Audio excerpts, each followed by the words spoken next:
AIMIM के अध्यक्ष और लोकसभा सांसद ओवैसी जी हमारे साथ मौजूद हैं। असदुद्दीन ओवैसी जी, आपने तो पूरा विपक्ष को ही एक तरह से बेकार कर दिया है, इस वक्त बेदम कर दिया है। अब बिल आप संसद में फाड़ते हैं, सबसे जोर और प्रखर तरीके से आप सरकार पर हमला बोलते हैं, लेकिन देश में एक सवाल ये उठ रहा है कि आप कौन से मुस्लिमों की लड़ाई लड़ रहे हैं, जो पाकिस्तान, बांग्लादेश और अफगानिस्तान के हैं, या वाकई आप हिंदुस्तान में एक डर भय फैला रहे हैं मुस्लिमों में जिसकी जरूरत ही नहीं है? मैं जो लड़ाई लड़ रहा हूं वो देश के संविधान को बचाने की लड़ाई लड़ रहा हूं। मैं जो लड़ाई लड़ रहा हूं उन देश के अजीम आज़ादी के मुजाहिदीन को, जिन्होंने इस देश को आज़ाद करवाया और ऐसा संविधान बनाया जिसमें मजहब की कोई बुनियाद ही नहीं है।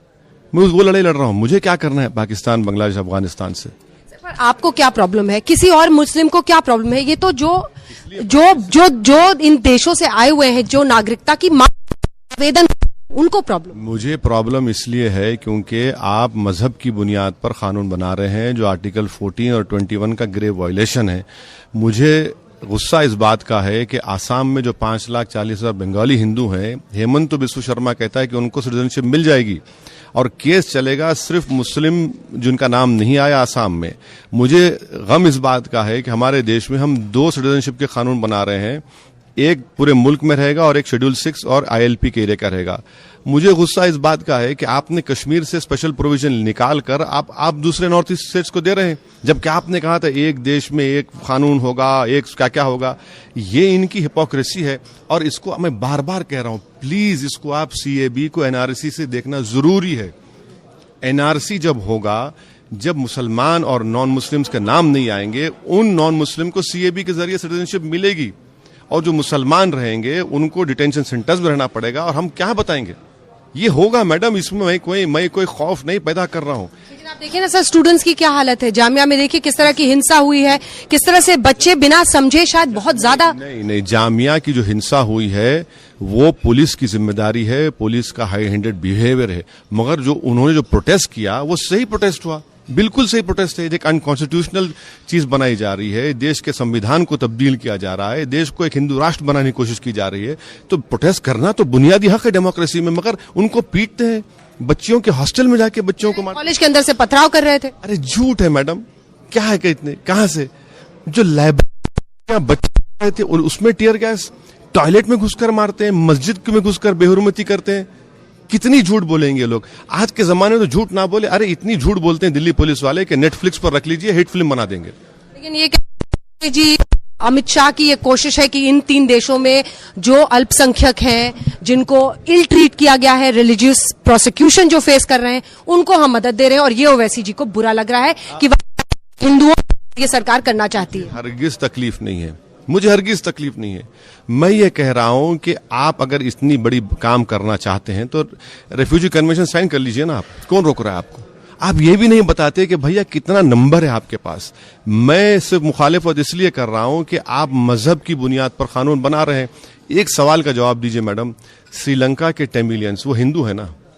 10 लाख के करीब तमिलियंस तमिलनाडु में पड़े हुए श्रीलंका, उनको नहीं देंगे आप?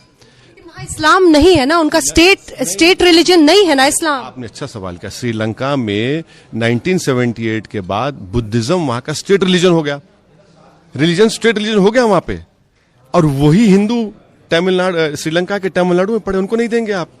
म्यांमार भी तो वही है, वहां म्यांमार के क्रिश्चियंस को दीजिए। चलिए आपको इस्लाम और मुसलमान नफरत है, दीजिए ना उनको, क्यों नहीं देते आप? क्या कर रहे हैं हम लोग? किस राह पर इस मुल्क को लेकर जा रहे हैं? लेकिन अगर ऐसी एक पहल बच्चों की तरफ से हो रही है तो आप सड़कों पर क्यों नहीं उतरते हो? वैसे जी लोग, आप संसद में तो बहुत अच्छा बोलते हैं, खूब यूट्यूब, फेसबुक पर आपका मिलियन व्यूज होते हैं, सड़क पे बच्चे आ गए हैं। मैडम, मैं बच्चों को मुबारकबाद देता हूं, हम भी सड़क पर, हमारे पार्टी के वर्कर सड़क पर हैं। आपको एक मिसाल देता हूं, लखनऊ में हमारे पार्टी के वर्कर्स ने एहतजाज किया, प्रोटेस्ट किया, 200 लोगों पर सेडेशन का चार्ज लगा दिए। प्रोटेस्ट पर सेडेशन का चार्ज लगाएंगे, 200 मेरे पार्टी के वर्कर्स पर सेडेशन का चार्ज लगा दिए। आप बोल रहे मैं रोड पर हूं, मैं, मेरे पार्टी के लोग हैं। लखनऊ में 200 लड़कों पर सेडेशन का चार्ज। सरकार डरा, आप बोलिए सेडेशन, प्रोटेस्ट करना सेडेशन है क्या? बताइए क्या करना चाह रहे हैं, कौन दबाना चाह रहा है? बड़ी तस्वीर पर, क्योंकि लंबी चर्चा इस पे हुई है, बड़ी तस्वीर पर आ रही हूं। क्या है इस देश का भविष्य? बीजेपी ये बात, मतलब अपने बलबूते उनके पास प्रचंड बहुमत है, स्थिति अन्य पार्टियों की परिस्थिति देख रहे हैं, कोई दो पार्टी एक साथ बढ़ नहीं पाती, क्या है मतलब बीजेपी वर्सेस AIMIM बन के अभी लड़ाई दिखती है ऐसे मुद्दों पर सड़क पे? मैं एक पॉलिटिकल साइंस का स्टूडेंट हूं। जब इंदिरा गांधी भी रूल करती थी तो यही सवाल होता था, मगर इंदिरा गांधी को हारना पड़ा। मोदी भी हारेंगे इंशाअल्लाह ताला। ऐसा नहीं है कि पावर इटर्नल नहीं होता, जो ऊपर जाता है नीचे आना जरूरी है। उसको यकीनन हमको 24 तक मेहनत करना है, इनके तमाम इस तरह की गलतियों को मुकाबला करना है, कोर्ट के दरवाजे को खटखटाना है। और मुझे यकीन है, देखिए पॉलिटिकल पार्टीज की जरूरत नहीं है, देश की जनता जब फैसला करेगी ना, हर पॉलिटिकल पार्टी को हटाएगी, बशमूल बीजेपी और मोदी को भी। सर आपने अभी कहा इंशाअल्लाह, इसका मतलब क्या होता है? इंशाअल्लाह माने होगा, ये तब्दीली आएगी। अल्लाह चाहेंगे, यकीनन अल्लाह ही चाहता है ना, भगवान। कोई आप गुस्सा करते हैं? आप यकीनन बोलिए, आप जय श्री राम बोलिए, मैं अल्लाह बोलूंगा, मगर मुझे मजबूर मत करिए। आप बोलिए, मैं आपके राइट को प्रोटेक्ट करूंगा, क्योंकि आपका राइट है वो। मैं यकीनन आपके साथ ठहरूंगा, आप बोलिए, मैं कोई एतराज नहीं है। मुझे एतराज उस वक्त होता है जब आप फोर्स करते हैं, तुमको ही बोलना पड़ेगा। मैं बोला नहीं बोलूंगा मैं ये बात, आप फोर्स नहीं कर सकते किसी के ऊपर। लेकिन एक्शन का सिर्फ रिएक्शन होकर नहीं रह जा रहा है पूरा मामला, कि ये तो आप भी की तरफ से बोलते हैं। देखिए, मेरी रिएक्शन इसलिए होता है कि आप फोर्स मत करिए, आप जो बोलना है बोलिए ना। आजादी की लड़ाई में जय हिंद भी लगाया गया था, आजादी की लड़ाई में कई नारे लगाए गए थे, यही तो हिंदुस्तान की खूबसूरती है। मगर जहां पर बीजेपी RSS कहती नहीं हम फोर्स करेंगे, तुमको बोलना पड़ेगा, क्यों बोलेंगे? संविधान तो मुझे देता है फ्रीडम ऑफ एक्सप्रेशन की, मैं क्यों बोलूंगा? एक दो मैं नॉन पॉलिटिकल सवाल आपसे पूछना चाहती हूँ। मैं तो हैदराबाद बहुत करीब आपको देखा है, आपकी पॉलिटिक्स को देखा है, आपके तौर तरीकों को देखा है। लोग कहते हैं कि आप बहुत टाइम लगाते हैं, पढ़ते हैं, तर्क और दलील। आज भी जब यहाँ आए तो आधे एक घंटे से आप पढ़ ही रहे थे कि कौन सी दलीलों के साथ मुझे वहां पर बात रखें। नहीं, बिल्कुल पढ़ना चाहिए ना। अगर नहीं पढ़ेंगे तो फिर कैसा जवाब देंगे? देश देख रहा है, आज तक इतना फेमस चैनल है और आप इतने फेमस एंकर हैं, अगर आपके सवाल जवाब नहीं दूंगा तो फिर फायदा क्या है? भाई अगर मैं जा रहा हूं तो पढ़ना तो पड़ेगा ना। आप एक सब्जेक्ट मुझे 15 दिन पहले बोल चुके हैं, तो मुझे तो सोच कर आना पड़ेगा। यही कमी है कि वहां पर तर्क को नहीं दे पाते, जिससे वो मोदी को काउंटर कर सकते। नहीं, ना सिर्फ वो, बल्कि उनमें एक इंटेलेक्चुअल ऑनेस्टी भी बाज लोगों में नहीं है। वो अल्फाज चाप चाप कर बोलते हैं, कभी आधा आगे बढ़ते हैं, आधा पीछे हटते हैं। नहीं चलेगा भाई, आप मुकाबला करना है, खुल के करिए ना मुकाबला। क्यों आधी लड़ाई लड़ते हैं? आधी लड़ाई लड़ रहे हैं, आप पूरी लड़ रहे हैं। कोशिश कर रहा हूं मैं, कोशिश। आपको नहीं डरते मोदी से? डरते हैं? क्यों नहीं डरते? क्यों डरूं मैं? संविधान सबके लिए है। देखिए, जब आप समंदर में कूद जाते ना तो गहराई से शिकवा क्यों?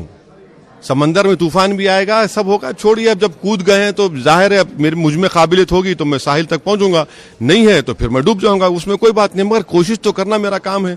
कल के दिन मेरे मरने के बाद कोई ये तो ना कहे कि भाई इस 2019 में जामे मिलिया में मुल्क में सा कानून बना और ओवैसी खामोश था।